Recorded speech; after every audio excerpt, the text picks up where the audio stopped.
The views, comments, and opinions of the following program do not necessarily reflect those of Morris Media Studios, MorrisMediaLive.com, or its affiliates. Listener discretion is advised. Hot, bold, sweet, smooth, and always flavorful. Welcome to My Morning Coffee. 3 generations of successful women, brewed with black girl magic and French press with class, sass, and style. Gia, Tanya, and Sarita are My Morning Coffee.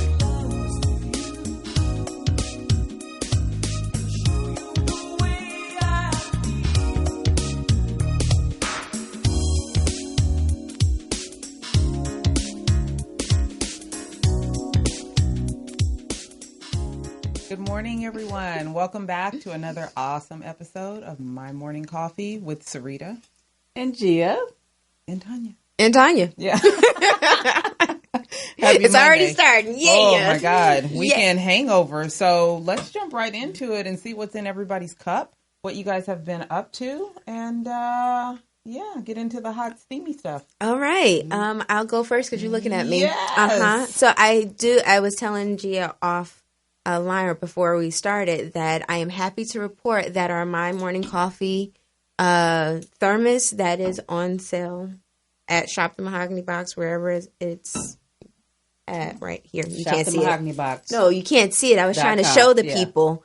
Shop the Mahogany Box all keeps things warm, so it keeps it cold. So I'm really happy about that because I have my Farm Oolong Peach Tea. Ooh, is it yum? It's really good.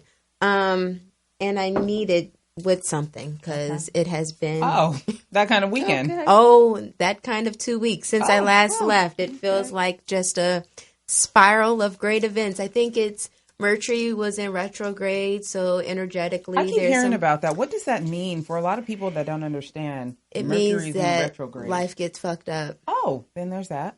Oh, okay. Sorry for my potty.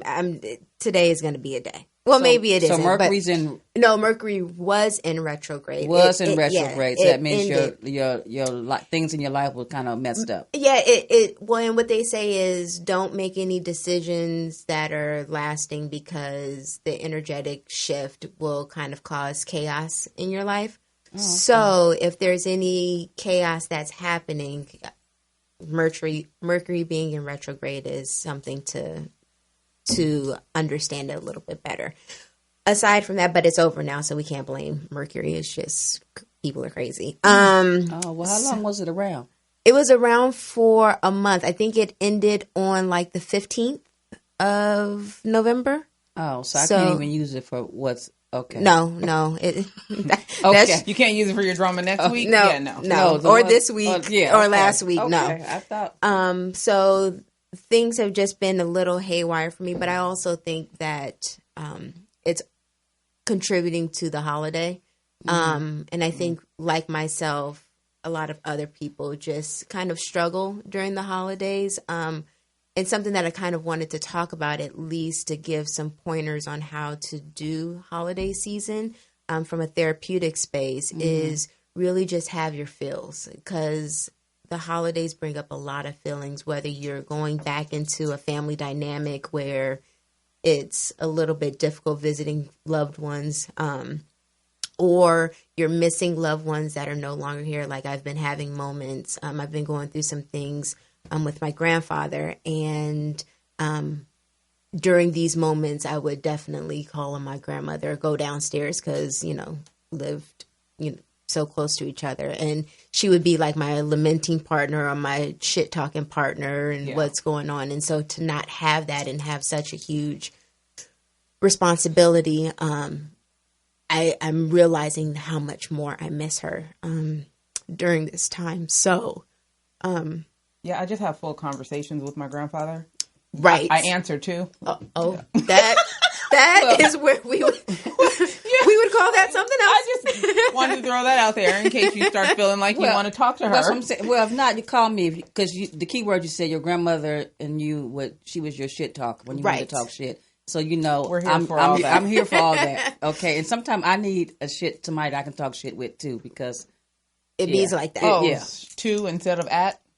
Oh, Go ahead. I'm sorry. What else was going on with you? There we go. There we go. So just really have whatever emotions. I think we oftentimes, as soon as we start to feel something, we try to run away from it really quickly.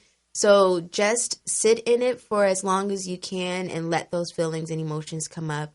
Do your best to not engage in the tomfoolery and shenanigans that may be the dynamic of your family, which I think a lot of us can relate to. So if you have to go and see family this holiday season, have a pep talk with yourself, have a pep talk with your significant other, and have buzzwords. Like if it starts to get a little bit too much or overwhelmed, be like pineapples, and that means we out. Yeah. So really take care of yourself during this holiday season because it brings up a lot of emotions and feelings for everyone. So, yeah.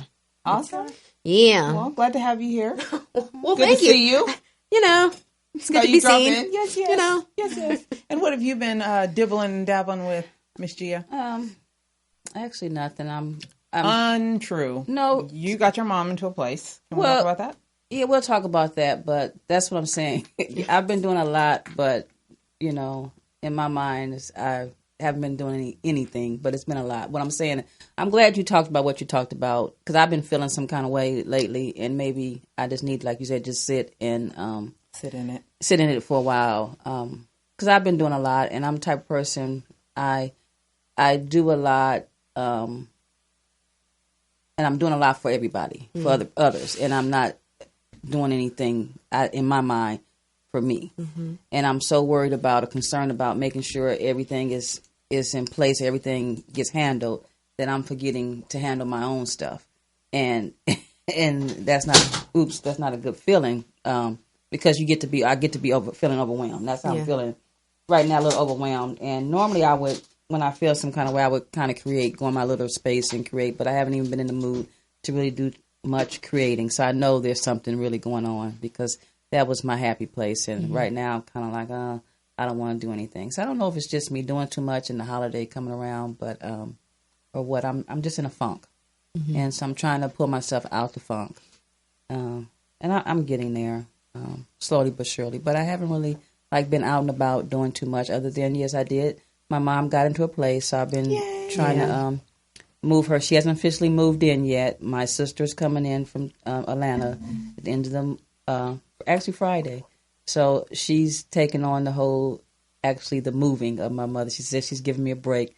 So for the week and a half she's here, she says that she's got everything, but I don't know. I'm going to try to let her handle it, but again, I probably will have to do something. But I've been, I got some furniture for her, so I was at her place yesterday waiting for it to be delivered, so that got put in. So I think it's coming together. So once I get her moved back to Los Angeles from Corona, I think a lot of the pressures, a lot of things that's been on me will be lifted because she's closer, and I can go and check on her and a lot more, because she'll be kind of like down the street. But I don't know if that's a good thing, because then it might be like, sometimes that mine was downstairs, and so, there were quite a few times I wanted to. I think it's a good thing for me. I don't have to be on the road, at Old Dark 30 going to Corona when I have to take her to the doctor and stuff like that. That whole drive thing, that part would be over. But I don't know if having her down the street, how that's going to really work out in the long run. But I think Jada will be happy, which is my dog, that her granny will be here. Yes. So her granny can come visit with her when I'm at work. But so it seems like the holidays does this to people, though. This is a regular thing. And as a therapist, what is your biggest advice for moving past that? It's almost a level of anxiety, like you feel it coming, and you're just like, I have to go to this place, or certain people are going to come by, in-laws or whatever. Yeah. Like you have this built up anxiety, whatever. I don't think that was a Freudian. I don't think that was a Freudian. That wasn't a Freudian slip. You got some in-laws? No. I was talking about this have over in-law here. issues. They do. You're right. Family and aunties and that one uncle you got to hide away. You know he's going to stop by, and it's going to be hard for you to get him away, or he's going to embarrass your life. And, this level of anxiety that people have with the holidays approaching. I'm thinking that just with this conversation, many people might sure. have that. For sure. So Yeah. what are some of you, for me, and I'll jump into this, Ray and I started doing things our own way. I used to have that anxiety, like, fuck, days are coming. I have to go some places I probably don't want to. We got to have some passwords, like I'm giving our baseball signals so we can leave. But I shouldn't even have to feel like that. And I think on some level, when we decided this is not what the holidays should feel like. And you don't want that for your kids. I don't want that at all. If there is even a space in time where you want to just feel thankful and joyous and full. Thankful? And full. Those words that Thanksgiving is actually. It's actually so about. when you start feeling those levels of anxiety where you're already stepping into November, December in an unpleasant fashion, what is your best advice for how people can get past that? I mean, we do things, we're very nutritional now, and it works for us, but that might not work for everybody. And it took you guys a while to get there. Yeah. That didn't work. Let's try something. Really have a conversation just about the fact that it's uncomfortable. Or do you talk to people that make you No. There are that can, but I do believe that your work is your work. People have created people, because that's how I'm feeling, have created a dynamic that they're entrenched in, but that doesn't mean that you have to be entrenched in and you can extract yourself out. So I wouldn't necessarily, unless evolved, which most of the time isn't the family structure. So you all the people are, and so if that is your significant other, if that is a parent who has done work or has evolved, then yes, talk to them. What do you say to people that just completely something different? I had some friends that, we're just going to go take the kids on vacation now for the holidays instead of going to aunties, uncles, whatever's house. Or we're going to do something that's just untraditional, particularly in ethnic cultures that may not be received so well. But what is your advice on that? If you have the support to do it, do it. Because at the end of the day, it's about bringing joy and happiness to you and the people that are closest to you, i.e. your kids, your dog, the people in your household. So I say it's not about everyone else when it comes to happiness. I saw on social media this past week, a few people I know, they've been doing this whole Friendsgiving thing. And I thought that was really nice. And I was, I thought about it. I was like, that's nice. Maybe I should do a Friendsgiving, or maybe I should get one of my friends to do a Friendsgiving, and hopefully they invite me over. I'm gonna get you to do a right, and I'm just gonna invite myself. Call me. Maybe they'll. But even last year was the first time we've been together on a holiday, and it was fun. I really enjoyed it. I'm glad that I got to come over. Yeah, we did. It was at my nice. expense. Yeah, but it's totally fine. It was nice. You were kind of like, in a mood because we were laughing at you, but it was all because we love you. I'm at Tanya's every year. Are you opening your house to us? It doesn't matter. So every year Ray orders he orders the Tiger Bone. Tiger Bone. He's been watching Drink Champs. So we've been getting Tiger Bone every year, and he ordered something new this year. So I think you should come over and see what new festivities we're going to be. I love you, Ray, but you are absolutely ridiculous. It should be fun. Okay. Yeah. A little peach cobbler. And maybe some CBD, sweet potato pie. Maybe a little bit of something. So what do you think? Saying. Maybe? We'll talk about it. We'll talk about it offline. Yeah, we'll talk about it offline. Yeah. Well, let's see. I have recently got to go see Andrew Gilliam from Florida. I saw that. Okay. Yeah. Isn't he an amazing speaker? He's an amazing speaker, but even more so, he's an amazing storyteller. And, I love a good story. Okay. Talked a lot about, his wife and his mother going through, his election. Yep. He talked to me about getting ready to move to Florida to help. No. Yeah, I saw that. I couldn't understand. No. I was like, I got to talk to Tanya about that. No. I got to call her. Move to Florida thing? That move to Florida thing. I was like, what was that about? No. The conversation. They have really poor politics. They do. And that was part of his conversation, is really just educating the people on how tough politics is in Florida, and what that means to us as an electorate and, the national election. In Redondo Beach. I just think it's important that we always understand and educate ourselves on how politics work, instead of just complaining about it, understanding it, knowing how you can participate, how you can empower your own community, and some of the things that they're doing now to kind of raise awareness, get people registered, and some of the challenges that we face as a people in regards to how some groups try to keep us from voting. Oh, that was really politically correct. Little You, bit, yes. I So, like that. I wouldn't have again, said it the same way. I know, but the truth is there are various different groups that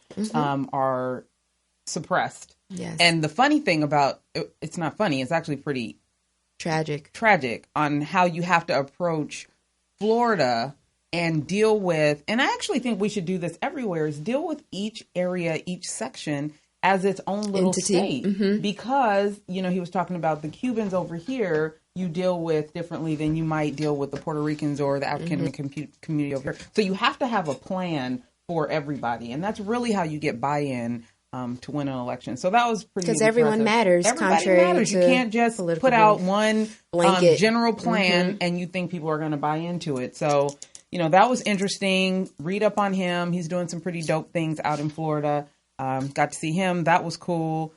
My daughter had her regional cheer competition yesterday. Yes, I saw. They won some that trophy was big. I was like, goodness. Trophy. Shout out to Coach Jen, who doesn't even have any kids on the squad. She just coaches out of the love of the sport and the love of the kids. She works for the sheriff's department out in Carson, and she does some stuff for Torrance too. So she works and then pours into our own kids. And I just want to give shout out to Miss Jennifer. You're pretty dope. Shout out for Miss Jen, who has no kids, that's working with the kids. Yes, ma'am. And also working for the sheriff's department. Yes. Shout out, girl. All right. So I'm not sure if you saw the announcement, but we did go ahead and launch our campaign to kick off this MLK celebration in Redondo Beach. Mm-hmm. I'm excited. And how can we be involved? Yes, that's the bigger You know question. what? It's going to be a really big celebration because the diversity of the city is changing a lot. And we want to make sure that everybody feels inclusive. A lot of our officers come in an array of shades and backgrounds. You know, we have some ex-athletes from UNLV and some people that on the squad? Girl, yes. Really? Amazing. That's Darren, awesome. Shout out Darren. But we have some amazing individuals that are serving the community out there. And one, we want to make sure that you're in attendance. And then there's going to be some other opportunities for my morning coffee. And we'll talk about that. So you will see the ladies in the house. Yeah, that's awesome. But yeah, check out my Facebook page always at Tanya McKenzie Speaks. On Facebook, but I put all that information there or the Instagram because it's important. It's an historic day. When there's a first, it's important that we show face, that we support, that we, show our solitude. And hopefully, and I spoke about this to Andrew Gilliam, the MPHC comes out and supports things that really give us spotlight. So that'll be cool. Especially in places that we wouldn't primarily be in or represented. So we think. But there's a lot. But you never know because it's almost like when we show up, then others come out. For sure. You don't know how much the community actually exists until you start. Like, oh, we are here. Yes, we are. So congrats to you. Because you put a lot of work into making that happen. A lot. It's the community policing is important. And I think in any community, they can adopt that platform. It's important that the residents have a say. It's important that they know what's going on. When things happen, we can go back to those officers and be like, how was this resolved? Right. Yeah. And they ask for our input. What do you think? How do you think that could have been dealt with better? What else do you think we should bring in? And what do you think the strengths are? And what do you think? Yeah. What do we need to keep doing? What do we need to keep doing? And what should we possibly change? So all of those things are important. You're right, they are. But also, too, as citizens in the community, you see things after the fact, and you hear things after the fact. Good point. And you're not there in the beginning, and then everybody has their opinions and stuff, And everybody's entitled to opinions, but there's always things that people don't know that goes on in the community, and especially when it comes to dealing with the police and crime and things like that, and us apprehending and doing certain things. It's a rough job. It's a tough job, and having to make these decisions on the spur of the moment. On the spur of the moment. People don't really understand that aspect of law enforcement. They just see a uniform, they see a car, they see a gun, and they see sometimes attitude with the officers and stuff like that. So that's where they form their opinions about the law enforcement community and stuff. But there are great people out there trying to, keep your community safe and doing a job, and they are doing a good job, and stuff. But you were saying about the community policing and getting to know your officers, and you guys, the citizens have questions and things like that. And you guys are entitled to, to all that and should know some of that stuff. But sometimes you can't know it right when it's happening. Investigations are going on, and so it's things that we can't talk about. But I was curious, I wanted to ask you, since you work heavily with your police department, have you ever gone on a ride-along with Redondo Beach PD? I have not gone on a ride-along. Well, you should maybe see about going on a ride-along so you can probably see. You won't get to see fully from our eyes, our shoes, because you don't have the uniform. You don't. It's a little different, but I think going on a ride-along will give you a different perspective as what officers are dealing with on a day-to-day basis, especially when things are happening. And they have to make decisions and stuff. And there's there's no science to this. It's just a lot of it's common sense. Yeah. And it's training and tactics and things like that. But 95% of our job is really communicating and using our common sense to do our job. Do you think that it's a good idea for the community to be there at the beginning of certain protocols that are being put in place so that no, because you guys don't have the training. You haven't worked. You don't have the training experience that we have in law enforcement, that community. Just like I don't have the training experience to be a psychologist. So for me to be on onset and try to say how you should be doing your job when it comes to a client, who am I to say that? Because I haven't been doing your job I don't have that same experience that you have and stuff. So I don't think they should be there in the beginning. Yeah. They have those town hall meetings, they have community meetings and stuff. And that's where you go and you ask, that's the forum. You ask questions. But a lot of times when people go to places like that, they want a certain answer. And when they don't get the answer that they're looking for, that's when, to me, it causes more problems. It adds more to whatever's going on because everybody has, it's like with anything, when you go to the store, you're looking for something. And if it's not there, you don't want to hear that it's not there. You're placing your complaint. Right. Yeah, and stuff. So, so no, I don't, but some people in the community, law enforcement community might agree that people should be there. That's just my opinion. I don't believe, the citizens need to be there in the beginning. No. I think part of the community policing platform is getting to know the officers that is serving the community. So when things do happen, you have some kind of trust in the people that that are protecting and serving your community. So when things come up, maybe they get the benefit of the doubt because you've dealt with them or you've seen them on a personal level, rather than you knowing absolutely nothing about them. What I do love about this department is the fact that they recognize that many people first impression or first interaction with police is negative. Negative, yes. So they are making a very strong effort in making sure that, particularly with our youth, their first interaction with the police is positive. So they're on campus for no reason at all, just to have conversations, to see what's going on, to let them know if you need to talk to me or tell me about something in confidence, don't worry about it. You can tell me. Yeah. So it makes it a lot more bearable when things happen and you weren't there at the beginning, to know that the people that you're dealing with have your best have the best intentions in mind, rather than, I don't know nothing about them. They probably look at me or my kids and think, it's okay to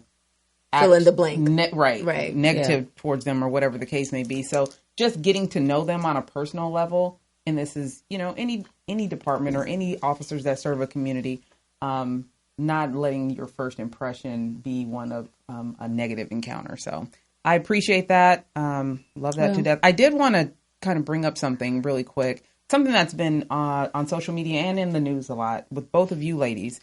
Two different situations. One is Black women, women in general, disappearing in high numbers. There's plenty of articles about women getting snatched. We all know how trafficking is working these days. And the article about how African-American girls get punished more harsh in schools. Have you had a chance to read that? And what are your thoughts on that?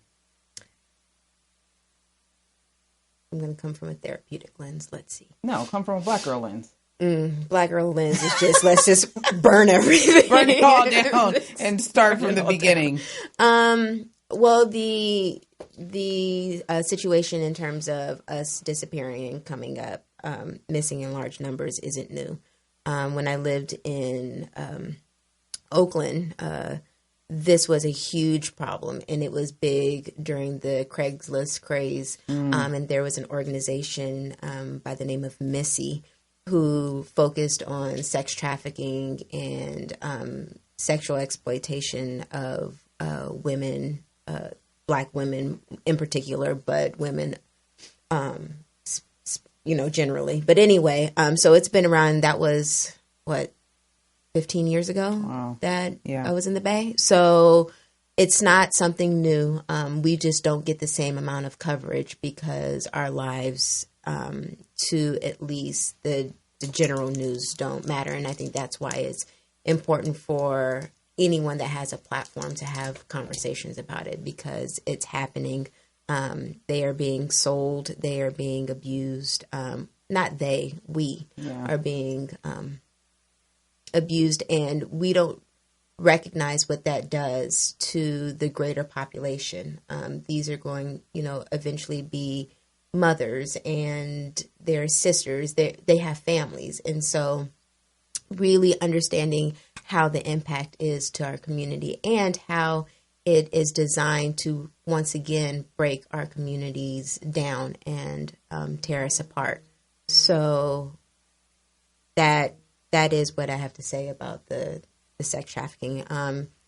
Us being punished harsher, I wish I could say I was surprised. And was there anything you disagreed with in the article? Not that, no. But I will say this, from the part of the article that I read, because I skimmed through it, was that it feels to me that's what kind of lends to our resilience as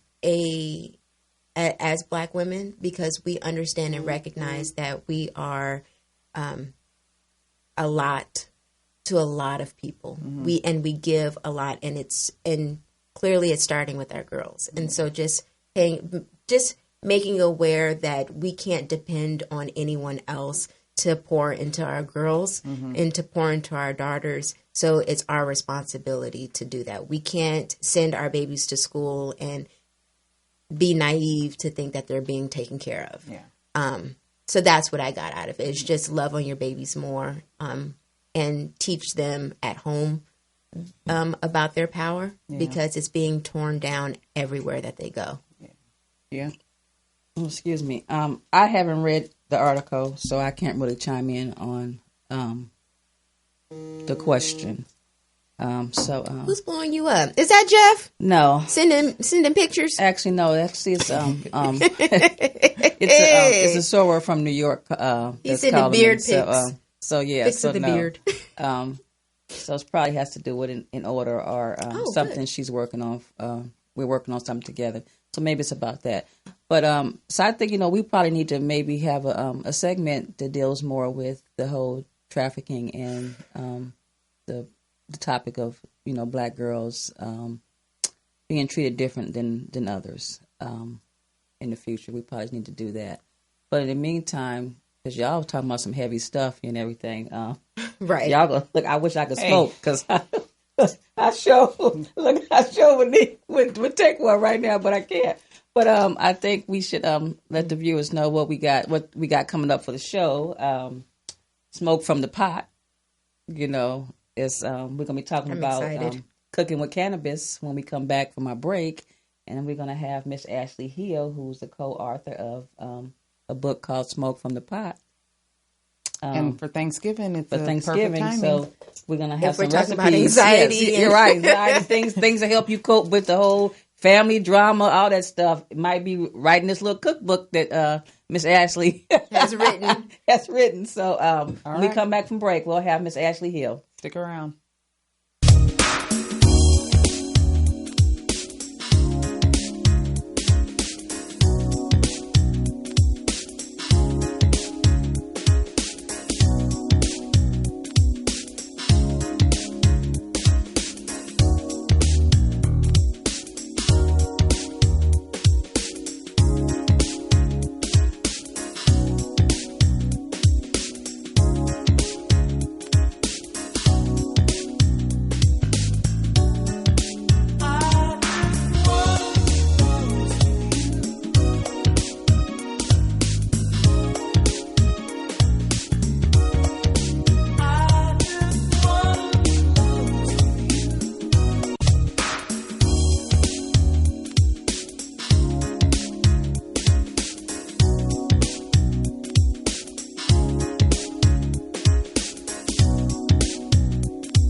Welcome back, everyone. Welcome back to My Morning Coffee. And we're here today. We have Miss My Niecey Poo, Miss Ashley Hill here today. She's an author of a cookbook called Smoke from the Pot, and it's about cooking with cannabis. She's also currently in a master's program, getting her master's degree, I believe in, I don't know what the science is called, but it has to do with cannabis. Absolutely. So we're going to talk to her about that. We're going to talk to her about her cookbook and how she got into the cannabis business and all kind of stuff. We're just going to be talking. Educator. And she's an educator. Absolutely. She's also a personal trainer. Yes. She does it all. Yes. But I'm glad to have her. Thank here you for today. having me. Welcome, Miss Ashley. Appreciate you. My Morning Coffee Squad. Thank you, ladies, so much for having me. Thanks for coming. Absolutely. So get into it. Tell us, Smoke from the Pot, how you decided to go ahead and write a book about cannabis and give it to the people. Yep, jumping right in, huh? Yes. Yeah. Dive in Tell on us a in. little bit about yourself. Yeah. No, forget you. I want to know about the cookbook. There it is. Thanksgiving. Right, it's coming up. Food. We're Let's here go. right now. Let's Let's go. go. Yeah. So Smoke from the Pot came from me and my co-author Dennis Haynes. He came up for an authors convention when I was living in the Bay. I heard Oakland. Okay, represent. Yeah, Bay. San Yeah. Jose. Okay. Yeah, I lived in San Jose. Yeah. I was actually in San Jose, and he had just wrote his first book, and he was up there for an author's tour, and he was hanging out with me. We're actually kindergarten classmates. Stop. And cute. so, yeah, I know. So we've known each other for quite some time. And he was just like, yo, like, I want to write a cannabis infused cookbook. And at the time, the majority of my career has been based in cannabis. I've been in the industry for over 6 years, almost 7 right now. Yeah. And so I was like, yeah, man, that's dope. Because at the time, I was in a position where I was looking to create passive income or be able to create things to where, like, I didn't necessarily have to show up, Right. but to be able to produce. And so I was like, yeah, man, that's dope. So that was December 2017, April 2019, April of this year is when we published the book. Nice. So That yeah, is awesome. yeah, man. It's So been a walk dope us through that experience. process, because I'm always intrigued by content and how you decided to put the recipes in there. Like, where did you get those from? Did Yeah. you guys experiment? You Yeah. messed around, or you already had them? Like, Yeah. talk me through that. So he has a background with writing and being an author, and then I have the cannabis background. Okay. I used to manage cultivation facilities. I've worked at dispensaries, and have done a lot of things in terms of producing the product from seed to sale. Got it. And so we kind of meshed in that sense to where I brought my cannabis experience. He brought his writing and author experience, which is phenomenal because, man, it's a tedious process. It is. And so yeah, in terms of the book, you know, we just we wanted to make it simple to help educate people. So being in the industry and being able to see that there's a disconnect, a lack of education, that was one of my main goals, to be able to help educate people and also help remove that negative stigma that is surrounded by cannabis, just because of oppression. You guys were talking about that earlier.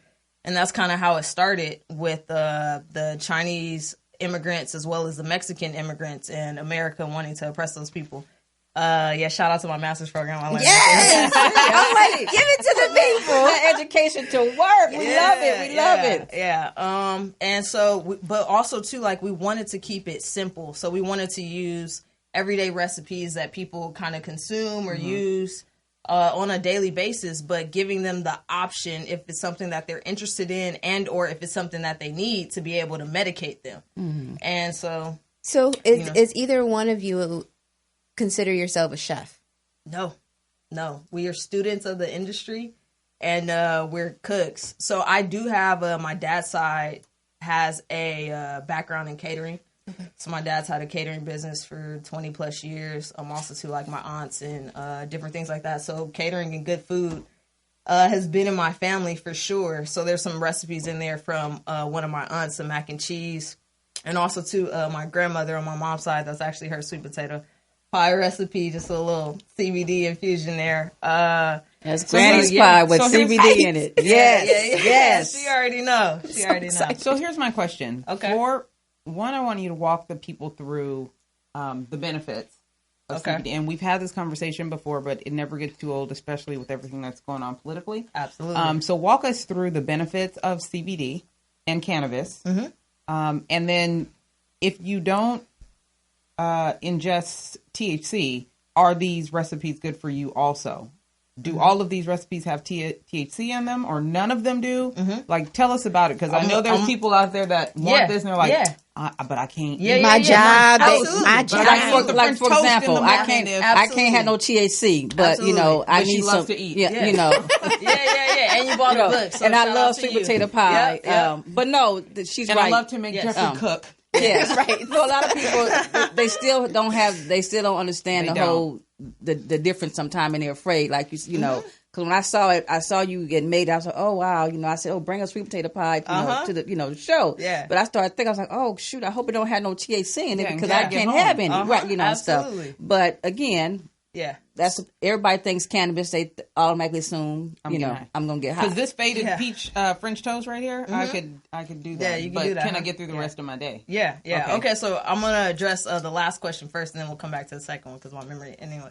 But so at the end of the day, it is a cookbook. Yes. So although it does give you a THC infusion in terms of what's included in the recipes, you can always supplement whether it's the oil, the butter, or the shortening, you can supplement that with a non-infused version. Okay. So at the end of the day, even if you don't consume, like myself, unless I'm on vacation or, you know what I'm saying, just kind of relaxing, you can just supplement it with the regular oil. So you don't necessarily have to be medicated. Because you don't like the high feeling of the THC not anymore. gives. Not anymore. So cannabis reacts to everybody's everybody's body differently. Okay. So, you know what I'm saying? Like what may be your tolerance or something that you may experience with whatever strain you consume, it'll be different for everyone. And so just, man, my experience from being in the industry for so long and being around it for so long, it's just not something that I'm interested in unless I'm like on the islands chilling on vacation or something like that. That's the only time I really partake. Or when we're doing the books, man, thank you. Shout out to my partner, Dennis Haynes, because he does consume. And so when we're doing the creating recipes for the books, because we're working on our next book right now, I'll take one bite just to make sure like, okay, cool, this is okay, it can go in there. But I have him to kind of like, he's a taster. Okay. Yeah. He's eating. Okay. Yeah. Dennis Absolutely. is eating. I'm like, just one bite. And I'm like, man, I don't want to be high. But, So do you also, can you let people know where they can get some of these ingredients? Because they don't have canna oil in bonds. Yeah. So actually the book, No, they have what's crazy is that they have CBD like in almost every store now. I saw it in 7-Eleven when I was in New York. I see a lot of things in 7-Eleven these days. Yeah. 7-Eleven has everything. Absolutely. But the book here, it teaches you how to make cannabis infused olive oil, butter, and shortening. So all you need to do is have the flower product, which you can go, being in California, being a legal state recreationally and medicinally, just go there and you can get yourself, some flower. And then it's funny when I first bought the book. I think a lot of people think when you say you're cooking with cannabis, I think people think you're in the kitchen and you're throwing some weed. The weed and the brownies and all kind of stuff. So when I was, going through the book and I realized, so you actually, the book tells you how to, like she said, how to make oils and shortening how to infuse it. So it's not like let me throw some weed in here and mix it up. No, you're actually making you're cooking. You're actually cooking. You're actually cooking with it. Absolutely. Yeah. And that's like one of the benefits of creating, the infusion process, it does take quite some time, about 3 to 4 hours. So if you don't want to necessarily take that time, we do sell the oil as well. And so it's a olive oil base. So pretty much anything that you cook with olive oil now, you can be able to medicate your food if that's something that you're interested in doing. So talk about the health benefits. Yeah, absolutely. Man, so it's interesting being in this program now because what is the program? What is the program? Okay. So it's a master's in medicinal cannabis science and therapeutics. So it's the first program in the nation. And you're in it. That's what I'm talking about. Man, they had over 500 applicants and I was one of the 150. that they chose. And it's awesome. offered through or where? It's the University of Maryland, Baltimore, the School of Pharmacy. Mm-hmm. Yeah, so once a semester on semester system, we have to fly out to Baltimore for in-person symposia that we attend. They have like workshops, different people from the industry coming in, and we work on our group projects or whatever's coming up for that. So yeah, man, we're in week 6 now, so 2 more weeks, and then I will have completed my first semester in the program. Right now I got 2 A's, so you know what I'm saying? Okay. So you're enjoying the program? Oh man, I love being back in school. It's so crazy because it's been 6 years since I've been in school. I went to East Bay in Hayward, right? Yeah, they might have lived there, but they went to school out here. They're from CSUN, California State University of Northridge. That's where they got. So we went from right. So yes, don't think that to now school. She banging up. It's what she does. You went to East Bay. They went to Northridge. I did spend some time at San Jose State. Yeah, Let's not get that out there. And I went to grad school in San Francisco. Yeah. That She's a gangbanger, right? With the badge. Well, no, I didn't want you to think that they went to East Bay. College. No, they went to stay down here in LA. Look where they at right now. They got some Bay. We are connection. We got Bay connections. Yes, we are through and through. The South Bay. Okay. Up north. Nice. Yeah. Okay. South Bay up north. Yeah. I forgot what the question was. Northern Cal. Yeah. So listen, tell us a little bit more about you, though.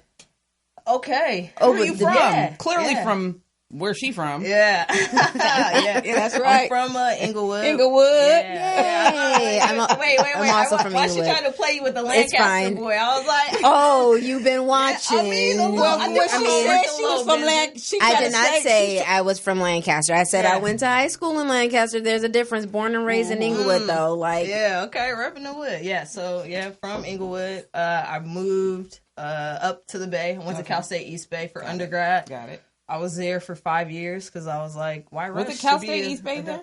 Yeah, it's East Bay. Yeah, no, it's East Bay now. They changed it. I think they changed it 15 years ago. Yeah, you old, honey. Yeah. You old. Your day was Hayward. Yeah, you old. I mean, but that's like Fox Hills Mall. It's still gonna be Fox Hills forever and a day. It's still gonna be Cal State Hayward. It's always gonna be Hayward. But technically the name on there says West Bay. Your financial aid refund check says East Bay. That part says East Bay. So shout out to Cal State East Bay. Yeah, so went to school up there. What was your major? It was hospitality and tourism. Okay. So I didn't really know what I wanted to do. I just know that I had to go to school for some reason. You know what I'm saying? Shout out to my mom for pressing me. So if you're watching Raymond Jr., who's having a hard time deciding what he's trying to do with his life. Yeah. Finish. And so I mean, and she's banging on you, so you finish right. Tell him right now. Raymond, Raymond, finish school. Go to school. Yes. You don't have to have it all figured out right now. Right? Yeah. Right. Say it. Say the words. Right. No. So to be honest, I'm grateful that I was kind of pressed into that situation, even though I didn't necessarily know what I wanted to do, because I wouldn't have been able to apply to this program here. Yes. And so, I mean, there's definitely different ways to engage in education. It doesn't necessarily, I know you're going to get mad at me, but it doesn't necessarily have to be the traditional route. Right. But I do think that there is a huge value in education, whether it's self-education, whether you go through the traditional school, JC route, whatever that may be. There is, just an immense value in educating yourself in whatever it is that you want to do. Being a student. Absolutely. Of life. Yeah, absolutely. One of the things we try to get him to understand is part of the educational process is committing to something, right? Committing from beginning to end. And once you complete that, then you go on to that next portion of it. But also, we talk a lot about, when you don't have a plan, why so many people might be out in the world with these degrees and no job. Ooh. Yeah. I truly believe it's because they don't have a plan or they don't know how to take those next steps. Give me your thoughts on that. It's interesting because, you're so young and you kind of get pushed into like, okay, here, this is it. You know, in the sense of being adult. Yeah, absolutely. And, you know, graduating, you know, man. So it's an interesting kind of balance to where you kind of need to figure out and, you know, this is really what it is in terms of being able to break away with everything that you've been pressed upon. Like, these can be expectations or things that people that are around you, the environment that you've been in terms of like your family, because you're so young, you haven't really been exposed or been able to have the space to be able to figure out what it is that you want to do. Well, what I'll say, because I've been knowing Ashley all her life. Ashley's always been a person. She walks to the beat of her own drum. She does her own thing. But I think her going away to school, not staying home, she went to East Bay, even wasn't that far. I think that helped in her growth and development and her independence. And to see her now, you know, it's just like, wow, you know, because she was gone. She was gone for a while, you know, but she, you know, doing her thing. And that was the one thing that I like. She was doing her own thing, doing her thing.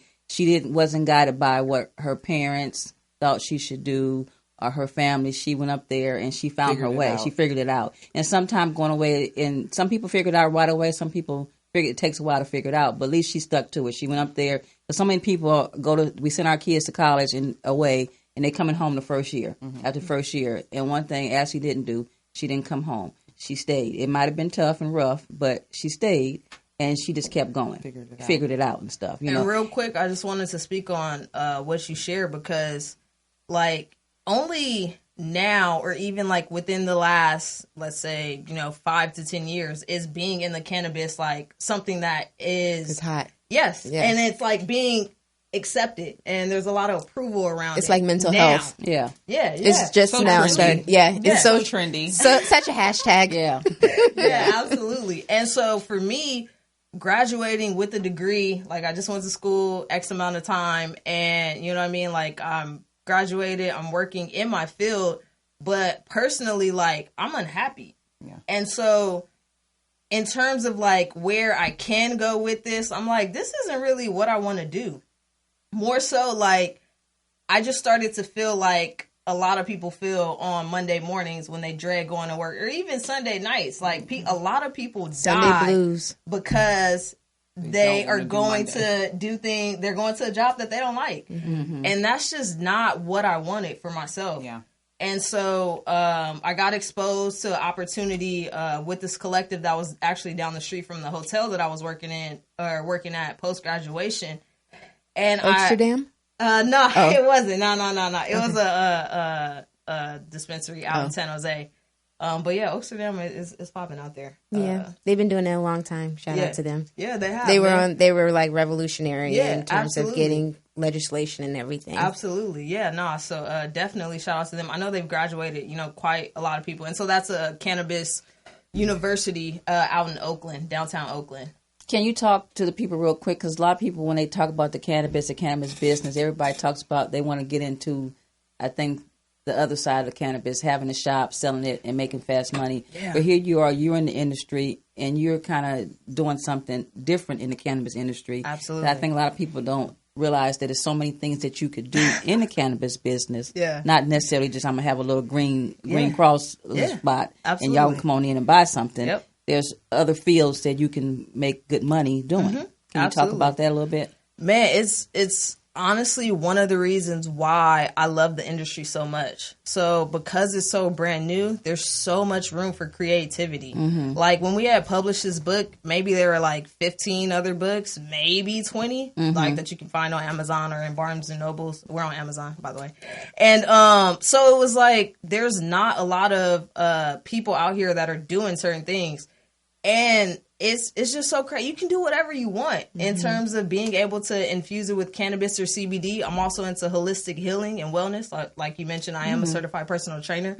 And so those things are important to me. And so I can create like whatever it is that I want. And there's a lot of opportunity with that. And so people can come from the area of expertise that they've been in to then apply whatever it is that foundation to the cannabis industry. Because it's so new, because it's so developmental, like, we need other structure. We need other systems that are working and that are successful to then be implemented in this to be able to help legitimize it. Yeah.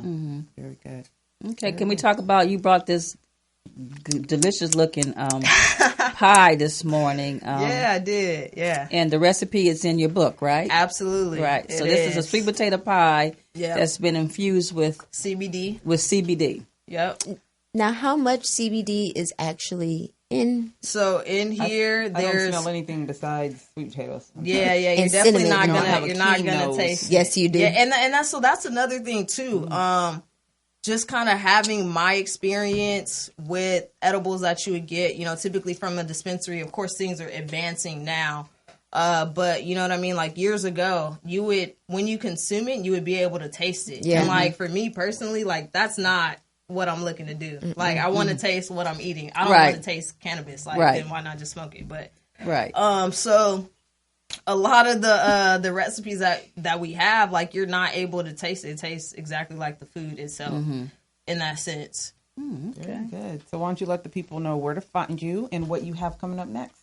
Yes. So you can find me smokefromthepot.com. That's where the book is. The book's on Amazon. We also have, before that, we're on IG too at Smoke From The Pot. And then we also have a holiday catering dessert menu. So you can find that on the website as well. Tell me about some of those desserts real quick. Yeah, so they're all in the book. So, I mean, you can grab the book, or if you wanted us to cater it, Greenlight Project, that's the name of the infused catering company that we have. So we do desserts, we write cannabis infused cookbooks, and then we also throw tasting events. I saw those. So, yeah, you need to come. Yes, agreed. Well, it's funny. We're gonna be doing something. My morning coffee coming up, maybe in February. That maybe the Greenlight Project can also co-sponsor and be a part of. We'll talk about that offline. We don't want to talk about it right now, but I think it's something that you guys might want to we're partake in. We're planning our calendar for 2020 now, so that would be great to be able to talk about that. Because we're all about supporting each other. Absolutely, we sisters here supporting one another. Yeah, so we're doing it, but. To where your socials. On social media at Smoke From The Pot. My personal page is higher education or higher_education, higher or the E with the 3, or at Smoke From The Pot. Awesome. And you can find me at Sarita Butler MFT .com. Every time. And I'm on Instagram.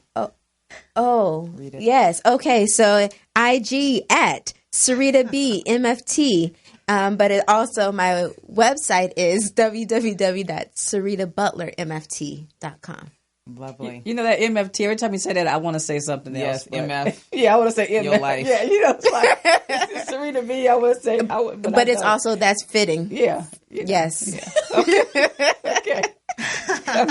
Go on, Gia. Nope, we're not doing it. Shit wants to say we're not doing this. Not today. We got 4 minutes left. We're gonna get to these 4 minutes. Yes, we are. Oh, check this out, you guys. Small Business Saturday is coming up this Saturday, and the Mahogany Box will be at Zoe Vintage on 1410 South Redondo Beach, vending along with some other fabulous designers and artists there. So what city is that? That's in Los Angeles. Okay. It's Pico Boulevard, Redondo Beach, Redondo Boulevard. I'm like, there's no beach. Yeah, that's where the other woman lives, Redondo Beach. No, the LA. Other woman, she's talking about you. Redondo. Saturday, Small Business Saturday. Come out and support. Starts at 11 to 5. Come support businesses in your community. And that's My where I'll Morning be. Coffee, ladies. And My Morning Coffee. I'll be there on Saturday. The Mahogany Box. I'm having a sale, so come get some stuff. It's going to be on sale. Get you some Mahogany Box pieces to rock. Yep. For the holiday or for whenever. Come check me out. You can always find me on IG at The Mahogany Box and on Facebook, The Mahogany Box. Oh, yours is on there too. Yes. There it is. Awesome. So I have a couple of cool things coming up, and I would love to see you guys there, support, sponsor, any of that good stuff. My new girl, Erica, she's having an amazing event for women of color and their hair called Beyond the Chair. Why is she looking at... Beyond me. the chair. Because you got hair and you got color. No, I think she's trying to say because I don't have my hair don't be combed, so she's looking at me. That's how I'm taking it. No. We all know that you have hair down past your rump, but you won't wear it. So we need to make that happen. But I do want my morning coffee ladies to be there beyond the chair because they're celebrating individuals in the industry that do things for the community. So barbering, makeup artists, estheticians, and of course stylists that are doing. Don't forget nails. Yeah, nails too. Oh yeah, He doing the nails, right? I know. So, because we ain't had our nails did, that's why we probably forgot about that she do nails, huh? We got 3 minutes left now. Okay. Beyond the Chair. That's an event coming up in January, and I want you guys to support. Also, we have the MLK event that I will not stop talking about in Redondo Beach on January 20th at 5 p.m. This is important because many of us that already take time off on MLK Day, we have something we do in the day, right? We go to the parade or go to Inglewood and do some stuff. But this gives you opportunity to get back to the South Bay. We coming to Redondo Beach. We're going to show up and we're going to show out in Redondo Beach, okay? Yeah. Since you put it out Absolutely. there. People, let's go to Redondo Beach. Yep. Show them we're all about MLK. And 5 show p.m. them what it's looking like. What it's looking like. Yeah. But I do still need a step team. So I wish somebody that will not embarrass us steps up and shows out on the 20th. So if you could help me with that, talk to Jeffrey. Tell the beard to get at me about that. I'd appreciate it. Yeah. Beard man. You heard her. I need your help. She needs your help. We got to represent. I wish I was. I've reached out for the alphas and I'm getting no response. So I'm real good with the Phi Beta and that Ka Psi. So anybody that wants to come out and make us look good, your girl. Yeah. All right, good enough. Where Last are you? thing. Oh, got more. Go Real ahead. quick. Our 40ish group, we're going to be doing some cool things. I know. Are you in the group? The 40ish group? There she go. Yes, I'm in the group. I know. I want you in the group. I'm in the group. Because we need people that give good advice. I'm in the group. Remember, I'm the over 40 in the group but that you're you the let one me that in. Keeps us from losing our mind when we think we're losing our mind. But we're going to be doing our first event coming up soon. I think it's going to be at where Kenya DJs in Long Beach. Right so on. that should be amazing. Okay. And be looking for all this information on the Sand and Shores page or Tanya McKenzie's PR Biz Mom on Instagram and Twitter. Yours is also there. Look at that. I'm easy to find, guys. We have some cool stuff going on. My Morning Coffee ladies will be out and about. If you want us at an event to broadcast live, hit us up. Make sure you get your My Morning Coffee merch. Regalia. At shopthemahoganybox.com. We have cups. Support. We have water bottles. We're fun. We have pins for your denim jackets. We have jewelry.